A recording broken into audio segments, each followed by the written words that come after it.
ओम साई राम। लक्ष्मी कुमारी बिल्पाकाश channel में आप सभी का स्वागत है। इस चैनल के माध्यम से हम श्री शिरडी साई बाबा का सत्संग कर रहे हैं। हर साई बाबा भक्त को बाबा के दिव्य अस्तित्व के बारे में पता है। यह हमारा नया चैनल है, इसलिए हम इस एपिसोड में संक्षिप्त में बाबा के बारे में एक बार याद करेंगे। बाबा ने नवविधा भक्ति के बारे में बताए थे, उनमें से स्मरण भी एक तरीका है भक्ति करने का। इसलिए हम इस एपिसोड में कीर्तन और श्रवण के साथ स्मरण का भी भक्ति करें। हमें श्री साई सच्चरित्र के द्वारा बाबा के बारे में सब कुछ जानकारी मिलता है। उनके कथाएं, लीलाएं, चमत्कार, कर्म, आशीर्वाद और उनके बताए गए बोधन यानी शिक्षा। बाबा की अनुमति और आशीर्वाद से उनके एक महान भक्त श्री गोविंद रघुनाथ दाभोलकर जी, जिन्हें बाबा प्यार से हेमाद पंत के नाम से बुलाते थे, उन्होंने श्री साई सच्चरित्र का लेखन किए थे। बाबा दाभोलकर जी को हेमाद पंत करके इसलिए बुलाते थे क्योंकि हेमाद्री पंत यादव वंश के राजाओं के प्रमुख मंत्री थे। वे एक उच्च शिक्षित और दयालु व्यक्ति थे जो कई पुस्तकें लिखे थे। बाबा ने अपने संदेश को साई सच्चरित्र के माध्यम से हम तक पहुंचा रहे हैं। यह अक्सर बताया जाता है कि श्री साई सच्चरित्र बाबा से अभिन्न नहीं है, क्योंकि बाबा का हृदय सच्चरित्र में बसा हुआ है। इसके बारे में फ्यूचर एपिसोड्स में विस्तार से चर्चा करेंगे। बाबा ने लोगों के कल्याणार्थ महाराष्ट्र के शिरडी में अवतरण लिए थे।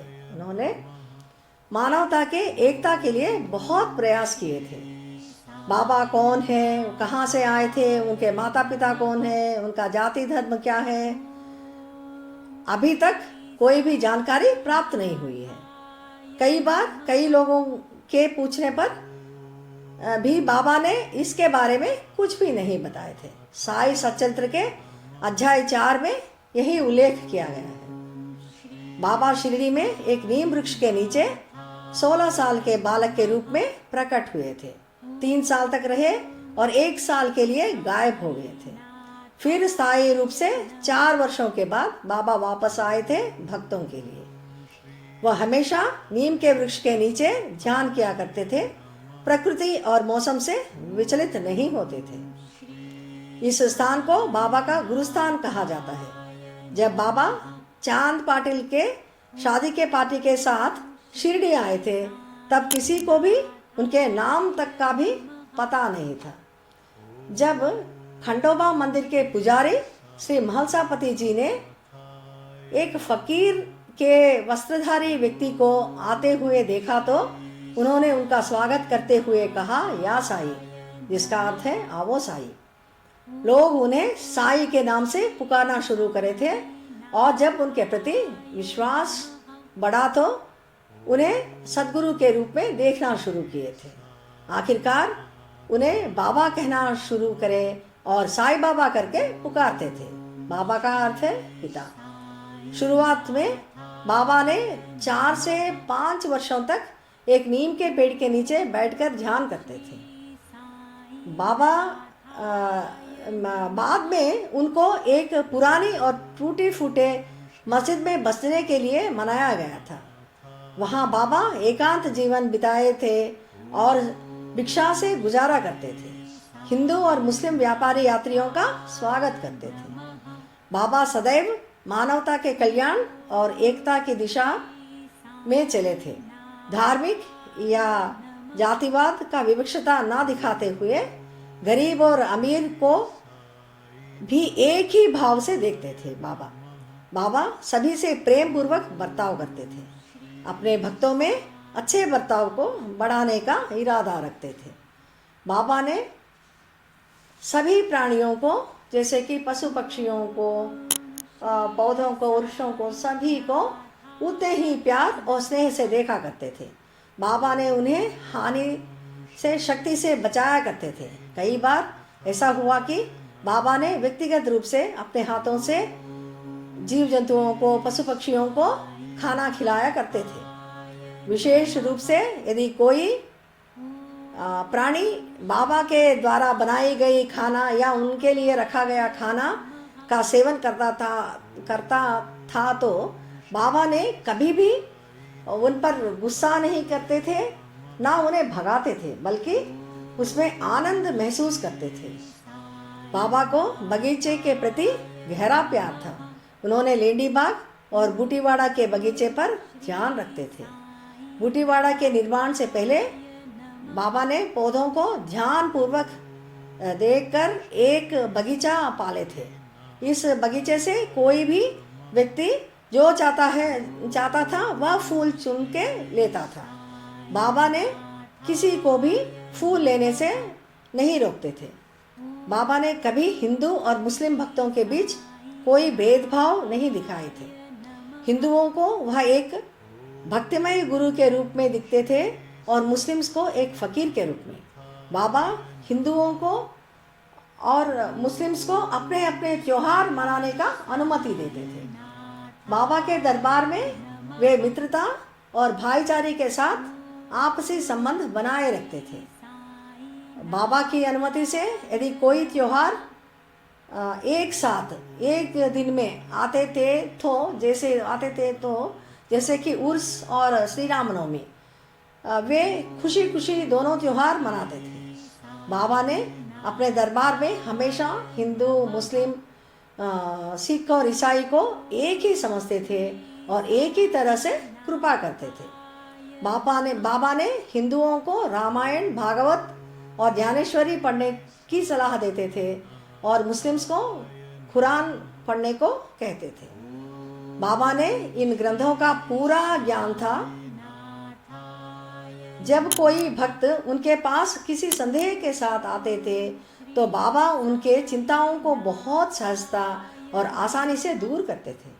बाबा अपने शिक्षाओं के माध्यम से कई भक्तों को परिवर्तित किए थे। उनकी शिक्षाओं के साथ बाबा सभी के लिए सद्गुरु बन गए। आने वाले एपिसोड्स में हम बाबा के शिक्षाओं के बारे में भी चर्चा करेंगे। बाबा ने भक्तों को नवविधा भक्ति के 9 तरह के भक्ति का विवरण करे थे। आने वाले एपिसोड्स में हम इसके बारे में विस्तार से चर्चा करेंगे। बाबा अपने मस्जिद में धुनी जलाया करते थे और भक्तों को उनके प्रस्थान के समय धुनी से निकली हुई पवित्र ऊदी देते थे। ऊदी में अद्भुत शक्तियाँ थी। बाबा ने ऊदी लगाकर बीमारों का इलाज करे थे और इसकी अद्वितीयता को श्री साई सच्चरित्र के अध्याय 33 और 34, 33 और 34 में बताया गया है। आज भी हम बाबा की ऊदी के अद्भुत चमत्कारों का अनुभव कर रहे हैं। व्यक्तिगत रूप से मैंने बाबा की ऊदी के साथ अपने जीवन में कई आश्चर्यजनक चमत्कार देखे हैं और मैं उन सारे एक्सपीरियंसेस को आपसे आने वाले एपिसोड्स में शेयर करूंगी। बाबा अपने भक्तों से दक्षिणा लेते थे। यह केवल एक दान के रूप में नहीं था, बल्कि भक्तों को धन के प्रति अटैचमेंट, ममकार को हटाने के लिए और मन को शुद्ध करने के लिए बाबा दक्षिणा लेते थे। बाबा को अनुभूति थी कि उन्हें किससे कितना और कब लेना चाहिए। बाबा किसी भक्त से कभी भी आवश्यक से अधिक नहीं लिए थे और यदि कोई अधिक प्रदान करता था तो उसे बाबा वापस करते थे। अगर बाबा के सोच में किसी ने कम राशि दिए तो बाबा उनसे पूछ कर लेते थे। ऐसे जमा हुआ दक्षिणा को बाबा जरूरतमंद और गरीब भक्तों में बांटते थे और दिन के अंत में उनके पास कोई राशि नहीं बचती थी। वह अगले दिन फिर फकीर बन जाते थे। बाबा आमतौर पर भिक्षाटन करने के लिए 5 विशिष्ट घरों तक ही सीमित रहते थे। अध्याय 12 में यह बताया गया कि किसी को भी शिरडी जाने का या वहां से वापस आने का निर्णय उन पर नहीं था।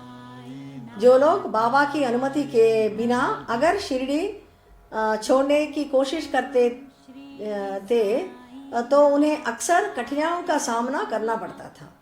अगर वे अपना गलती समझकर बाबा के प्रार्थना करने पर बाबा उनकी सहायता करते थे और उनकी रक्षा करते थे। सब कुछ बाबा की दिव्य इच्छा पर निर्भर था। बाबा के पास प्रकृति के 5 तत्व नियंत्रित करने की शक्ति थी, जिसे पंचमहाभूत कहा जाता है। जब जब आवश्यक होता था तो बाबा इन तत्वों को आदेश और निर्देश किया करते थे। बाबा कुछ शब्दों को अक्सर बोला करते थे, जैसे कि सबका मालिक एक, अल्लाह मालिक, राम तेरी भला करे। इन शब्दों से यह अर्थ निकलता है कि सबका भगवान एक है, भगवान ही मालिक है और भगवान राम तुम्हारे लिए भलाई लाए। बाबा अपने भक्तों को श्रद्धा यानी भक्तिपूर्वक समर्पित भाव और सबूरी सबर करना यानी पेशेंस का महत्व बताए थे। बाबा के बताए गए इन सिद्धांतों का पालन करते हुए मैंने बाबा की अनगिनत आशीर्वाद और चमत्कारों का अनुभव किया है मेरे जीवन में। मैं फ्यूचर एपिसोड्स में इनके बारे में आपको बताऊंगी। 10 दिसंबर 1909 को बाबा के समक्ष में आरती प्रारंभ किए गए थे। अभी भी हर एक बाबा के मंदिरों में काकड़ आरती, मध्याह्न आरती, धूप आरती और सेज आरती गाई जा रही है। बाबा के भक्त उनके बताए गए 11 वचनों को वेदों के समान मानते हैं। इन वचनों में हर समस्या का समाधान है। बाबा ने 15 अक्टूबर 1918 को विजयदशमी के दिन महासमाधि लिए थे। बाबा की समाधि बूटीवाड़ा में है। वही बाबा का समाधि मंदिर कहलाता है, जहां उनके भक्त उनके आशीर्वाद के लिए उनके दर्शन करते हैं। महासमाधि के 1 सदी के बाद भी बाबा अपने भक्तों की मदद और उनकी रक्षा करते आ रहे हैं, जब वे बाबा के प्रति अनिवार्य भक्ति, विश्वास और सबूरी के साथ प्रार्थना करते हैं। लोग एक समय बाबा को फकीर कहकर पुकारते थे, लेकिन आज हर भक्त उनकी एक झलक और आशीर्वाद के लिए बेताब है। बाबा को दुनिया भर के लाखों भक्त मानते हैं। उन्हें गुरु के रूप में ही नहीं पूजा जाता है, बल्कि उन्हें भगवान के रूप में भी पूजा जाता है, जो एक अद्वितीय और दिव्य उपस्थिति को अद्वितीय रूप से पार करती है। बाबा कहते हैं कि वह हर जगह पे है। यदि हम उनमें विश्वास करते हैं और भक्ति रखते हैं तो वह हमेशा हमारे साथ है। बाबा के भक्त गुरुवार को उनकी विशेष पूजा करते हैं, क्योंकि यह माना जाता है कि साईं बाबा को इस दिन के लिए विशेष प्रेम था।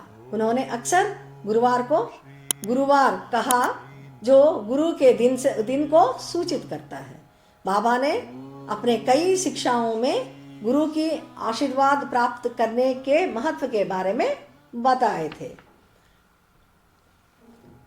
यह ऊपर बताए गए कुछ संक्षिप्त में बाबा के बारे में जानकारी हमें प्राप्त हुई है। आने वाले एपिसोड्स में मैं बाबा के एक एक विषय पर डिटेल्ड से चर्चा करूंगी। मैं बाबा से यही प्रार्थना करती हूँ कि हम सभी के ऊपर बाबा की कृपा हमेशा बरसाती रहे और हम सब लोग स्वस्थ, खुश और अच्छा रहें। नेक्स्ट एपिसोड में फिर मिलेंगे। ओम साई राम।